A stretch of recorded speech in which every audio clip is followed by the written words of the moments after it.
તો એ ઝાલરોની ફરતે એક ઝાલર કવચ આવેલું હોય, ઝાલર ઢાંકણ જેને ગુજરાતીમાં કીધું, અને એક સરસ બીજો વર્ડ આપ્યો તમને ઓપેર્ક્યુલમ તરીકે પણ ઓળખવામાં આવે છે, જે કાસ્તી મત્સ્યમાં ગેરહાજર બતાવે છે, અસ્થિ મત્સ્યમાં હાજર હશે. શીશની વક્ષ સપાટી પર મુખ આવેલું હોય છે. યસ, આ પણ એક બહુ ઇન્ટરેસ્ટિંગ એની નોંધમાં લેવાનું હતું કે કાસ્તી મત્સ્યમાં જે મુખની હાજરી હોય ને તે શરીરની વક્ષ સપાટી પર હોય, જ્યારે અસ્થિ મત્સ્યમાં તે એકદમ જ અગ્ર સપાટી પર હોય. તમે ડાયાગ્રામ સાથે સ્ટડી કરી ગયેલા, તમારી બુકમાં ડાયાગ્રામ સાથે એનું વર્ણન આપેલું છે.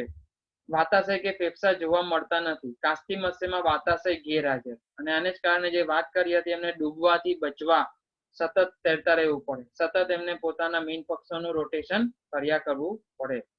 શ્વસન રંધ્રો જોવા મળે છે, ખાસ કરીને સ્કિન ઉપર એના જે પ્લેકોઇડ ભીંગડા આવેલા છે તેની વચ્ચે વચ્ચે જોવા મળી શકે. આંતરડામાં કુંતલાકાર વાલ્વ જોવા મળે છે. આ વાલ્વ ખાસ કરીને એબ્ઝોર્પ્શન એરિયા, સપાટી ક્ષેત્રફળ વધારવા માટે. આ પ્રકારના વાલ્વની હાજરીને કારણે શું થશે, તો જેવો ખોરાક તે લે છે તે ખોરાકનું અભિશોષણ કમ્પેરેટિવલી વધી જાય છે. અવસાણી છિદ્ર જોવા મળે. અવસાણી શબ્દ NCERT માં આવી ગયો છે, તમે નોંધ લીધી હશે. જો કે એનું ડાયરેક્ટ જે વર્ણન છે તમે ઉભયજીવી પછી જોયું હતું કે ઉભયજીવીમાં અવસાણી આવેલી હોય, સરીસૃપમાં પણ અવસાણી આવેલી હોય. અહીંયા પણ ખાલી એનું એક છિદ્ર જોવા મળે છે, જે વિકસિત અવસાણી જે હજુ ચતુષ્પાદીથી આપણે કવર કરશું. આ મત્સ્યમાં શીર્ષની પૃષ્ઠ સપાટી પર બોલા બહુ ઇમ્પોર્ટન્ટ ક્વેશ્ચન આવી ગયો છે બેટા, બહુ જ એટલે બહુ જ ઇમ્પોર્ટન્ટ. આપણને નહીં પૂછ્યા તો પૈસા પાછા નહીં, પણ કમ્પેરેટિવલી કહેવા માંગુ છે કે IMP ક્વેશ્ચન છે. તો જોજો આ લોરેન્ઝીની પુટિકા બેટા, પાછલા 10 વર્ષના ક્વેશ્ચન પાડો, 4 થી 5 વાર પૂછાયેલો છે. તો લોરેન્ઝીની પુટિકા ભાઈ ક્યાં આવેલી હોય, આ રીતે ક્વેશ્ચન આવે છે. હવે શું છે લોરેન્ઝીની પુટિકા એ સમજવા પહેલા પ્રયાસ કરો, અને એક્સક્લુઝિવલી ખાલી અને ખાલી કાસ્તી મત્સ્યમાં હાજર. તે ઉષ્માગ્રાહી રચના તરીકે કામ કરે છે. ક્યાં આવેલી છે, તો આ કાસ્તી મત્સ્યમાં તેઓના જે શીર્ષ હોય છે, શીર્ષની પૃષ્ઠ સપાટી પર જોવા મળતી એક ખાસ પુટિકા જેવી રચના, નામ છે લોરેન્ઝીની પુટિકા. લોરેન્ઝી વૈજ્ઞાનિક હતા, તેને શોધ કરી હતી, જેનાથી અહીંયા લોરેન્ઝીની પુટિકા શબ્દ યુઝ કર્યો છે. તો ઇમ્પોર્ટન્ટ ક્વેશ્ચન થયો આ તમારા માટે, વાંચવાનો છે, યાદ રાખવાનો છે. યકૃત ગ્રંથિ, હા બોલો બેટા બોલો. અવસારણીનો મતલબ કેમ? અવસાણી એવું હોય ને, અવસાણીમાં પ્રજનન માર્ગ, પછી તમારો જે મૂત્રજનન માર્ગ અને સાથોસાથ પાચન માર્ગ એક જ જગ્યાએ ખુલે. હવે આપણા બોડીમાં જુઓ તો બધા માર્ગ અલગ અલગ છે. મૂત્ર માર્ગ અલગ છે, પછી જે અપાચિત ખોરાક એટલે કે જ્યાંથી મળ નીકળે છે એ માર્ગ અલગ છે. હવે આ બધા પ્રાણીઓમાં એવું હોય ને, મૂત્ર અને મળ બધું સાથે જ નીકળતું હોય ને, ઇવન એ જ રસ્તે છે ને તેના જનન કોષો પણ મુક્ત થતા હોય. આપણા જનન કોષો ક્યાંથી મુક્ત થાય છે, તમે શિશ્ન દ્વારા સપોઝ એ મુક્ત થાય, ને શિશ્ન કોનો ભાગ, તો તમારા ઉત્સર્જન તંત્રના પ્રજનન તંત્રના ભાગ તરીકે લઈએ છીએ, અને એ જ પ્રજનન તંત્રના ભાગમાંથી મૂત્રનો પણ ત્યાગ થાય છે કે નહીં. પણ વાત એવી છે કે આપણી પાસે બધા છિદ્રો અલગ અલગ છે. અહીં અવસાણી છિદ્ર એવું કોમન છે, જેમાંથી મળ પણ નીકળે, જેમાંથી મૂત્ર પણ નીકળે, અને તેમાંથી જ્યારે તેઓ પ્રજનનની ક્રિયા કરતા હોય ને તો શુક્રકોષોનો પણ ત્યાગ થાય. તો આ જ્યારે કોમન રચના હોય ને તો એને અવસાણી કહેવાય. ઓકે, હવે ગોટ યોર આન્સર? યસ. હવે વાત છે લોરેન્ઝીની પુટિકા, એ પણ જરા ફોકસમાં લેજો, નોંધી લેજો, યાદ રાખવાની છે. યકૃત દ્વિખંડી હોય છે. યકૃત જે જોવા મળ્યું તેની અંદર બે ખંડો જોવા મળશે. પુચ્છ વિષમપાલી પ્રકારની હોય છે. વિષમપાલી એટલે શું કહેવા માંગે છે, જેને તમે તમારી બુકમાં ભણી ગયા, અસમિતીય પ્રકારનો પુચ્છ મીનપક્ષ જોવા મળે છે ને, આવો એક તફાવત આપેલો છે. જ્યારે પુચ્છ મીનપક્ષ સમમિતીય પ્રકારનું હશે અસ્થિ મત્સ્યમાં. તો આમ બંનેમાં એક ડિફરન્સ જે આપ્યો બહુ સરસ, કે પુચ્છ મીનપક્ષ અસમિતીય હોય કોનામાં, કાસ્તી મત્સ્યમાં, પણ અસ્થિ મત્સ્યમાં તે સમમિતીય પ્રકારનું હોય છે. જનન વાહિની પણ ફાઇનલી અવસાણી છિદ્રમાં ખુલે. આ જનન વાહિની જેમાંથી તે પોતાના શુક્રકોષનો ત્યાગ કરશે. ફલન અંત પ્રકારનું હોય છે.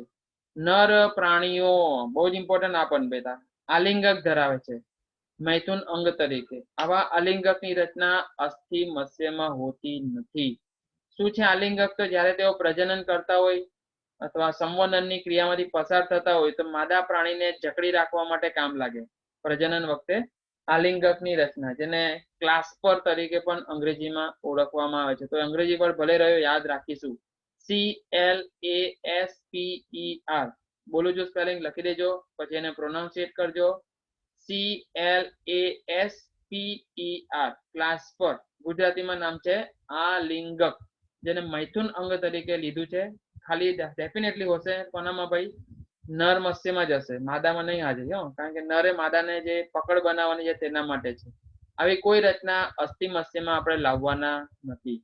તેમાંના મોટા ભાગના પ્રાણીઓ અંડપ્રસવી છે અને ઘણા બધા અપત્ય પ્રસવી પણ છે. મતલબ કે બંને પ્રકારનું લોજિક અહીંયા કવર થાય છે. કેટલાક સીધા ઈંડા મૂકે છે તો કેટલાક પોતાના જેવા જ દેખાતા બાળકોનો શું કરે છે? ડિલિવર કરે છે. અપત્ય પ્રસવી. તો એના મુખ્ય મુખ્ય લક્ષણો કમ્પ્લીટ થયા. એના શરીરની દેહધાર્મિક તંત્રો પર ડિસ્કસ કરી ગયા. ઉદાહરણ જોડે જોઈ લઈએ. સ્કોલિયોડોન બહુ જ ઇમ્પોર્ટન્ટ, વારે વારે પૂછાતું, તમારી બુકમાં પણ આપેલું છે. ડોગ ફિશ જેને આપણે કહીએ છીએ, શાર્ક તરીકે જેને ઓળખવામાં આવે છે તે સ્કોલિયોડોન. તેની પાસે કૂતરા જેવી ઘ્રાણ સંવેદના હોય છે. હવે શું ઘ્રાણ સંવેદના શું બેટા? સુગંધ પારખવાની ક્ષમતા તમારી છે એના કરતા ઘણી બધી વધારે કૂતરા પાસે છે. કૂતરા પાસે છે એવી શાર્ક પાસે છે. આખા પ્રાણી સૃષ્ટિમાં તમે વર્ણન કરો ને, આ બે જ પ્રાણીઓના નામ ટોચ ઉપર છે. એક કૂતરાની છે અને એક આ શાર્કની છે. ઘણા બધા તમે પેલા વચ્ચે ગેમ રમતા હતા, યાદ હોય તો, શાર્ક વાળી, ખબર છે? એમાં બ્લડ જોઈ ને, બ્લડ ની સંવેદના બહુ સરસ અને સરળતાથી અનુભવી લે. કોણ? શાર્ક. ઘણા બધા હોલિવૂડના મૂવીમાં પણ આ બતાવ્યું છે. તો એના માટે તેઓના ચેતાતંત્રમાં ઘ્રાણપિંડ આવેલો હોય, અને ઘ્રાણપિંડ છે ને બહુ વિકસિત હોય. હવે ઘ્રાણપિંડ તો આપણા મગજમાં પણ છે, પણ આપણા ઘ્રાણપિંડ કરતા કૂતરા અને આ ડોગ ફિશ કોલિયોડોનના ઘ્રાણપિંડ ઘણા વધારે વિકસિત છે. અને એને કારણે શું છે? એમની પાસે સુગંધની સંવેદના ક્ષમતા બહુ જ વધારે હોય છે. પછી સૌથી મોટી જે શાર્ક બેટા હોય છે તેનું નામ છે કેરકેરાડોન. તો આ પણ યાદ રાખવાનું. શાર્કમાં ઘણી બધી અલગ અલગ જાતિઓ આવે, તેમાં સૌથી મોટી જે છે તે કેરકેરાડોન નામની હોય છે. બીજી એક ટ્રાઇગોન 10 કિરણો તરીકે ઓળખાય છે. તેની પાસે ઝેરી કંટક હોય છે. કારણ કે આ પ્રાણીઓમાં તમે એવું ભણેલા ભાઈ, રે ફિશ તમને ખબર છે? રે ફિશ ખબર છે ને? રે ફિશ અને શાર્ક બે લાક્ષણિક ઉદાહરણો છે કાસ્તી મત્સ્યના. અને એ જ રે ફિશના કાંટાને કારણે તમને યાદ હોય પેલું મેન વર્સિસ વાઇલ્ડ જે પ્રોગ્રામ આવતો હતો, હજુ બી આવે છે, પણ એનો જે હોસ્ટ હતો પહેલા, તેનું મૃત્યુ થઈ ગયેલું. આ રીતે જરા ફિલ્ડમાં નીકળેલો હતો ને તે દરમિયાન તે કાંટો તેના છાતીની આરપાર ઘૂસી ગયો રે ફિશનો, અને એમ થવાથી એની અંદર ઝેર હોય, ઝેર બોડીમાં પ્રસરી ગયું ને એનું થોડા સમયમાં મૃત્યુ થઈ ગયું હતું. તો આ કાસ્તી મત્સ્યના પ્રાણીઓ છે ને તે ઝેરી હોઈ શકે, બધા જ નહીં પણ ઘણા બધા ઝેરી છે. અને આને કારણે આની એક પણ મત્સ્ય ખાવામાં ઉપયોગમાં લેવાતી નથી. કાસ્તી મત્સ્ય અખાદ્ય પ્રકારની મત્સ્ય છે. જે નોન વેજીટેરિયન લોકો છે તે માછલીઓ ખાય, તમને ખબર છે, પણ એ માછલીઓ બધી કયા ગ્રુપની હોય છે? અસ્થિ મત્સ્યની. કારણ કે અસ્થિ મત્સ્યની છે ને એ ઝેરી નથી હોતી, જ્યારે કાસ્તી મત્સ્યમાં કેટલીક ઝેરી હોય છે. બધી તો નથી કહેતો, પણ કઈ હશે એની આપણને ખબર નથી. આને કારણે બધાનું આપણે શું કરવું પડે? અલગથી સંશોધન કરવું પડે. ટોર્પિડો નામની જે કાસ્તી મત્સ્ય છે બેટા, બહુ જ ઇમ્પોર્ટન્ટ, તે વિદ્યુત અંગ ધરાવે છે. તમને યાદ હોય તો આપણે જે પેલું ભણી ગયેલા, કરંટ આપે, રૂપાંતરિત સ્નાયુ એવા ધરાવે જેનાથી આશરે 100 વોલ્ટનો તે આંચકો આપી શકે. એની પાસે બાહ્ય કંકાલ છે ને આગળ આવી ગયું. તો આ ટોર્પિડો છે ને ઇલેક્ટ્રિક ઓર્ગન ધરાવે છે, એવું કહેવાય. શું ધરાવે બેટા? Electric organ. એને તમે ટચ કરો તો એના સંપર્કમાં કોઈ આવે તો એને ઝાટકો લાગે, હે, એને 100 વોલ્ટનો ઝાટકો લાગે, આંચકો લાગે, ને જેનાથી કદાચ એ મૃત્યુ પણ પામી શકે. તો બાહ્ય કંકાલ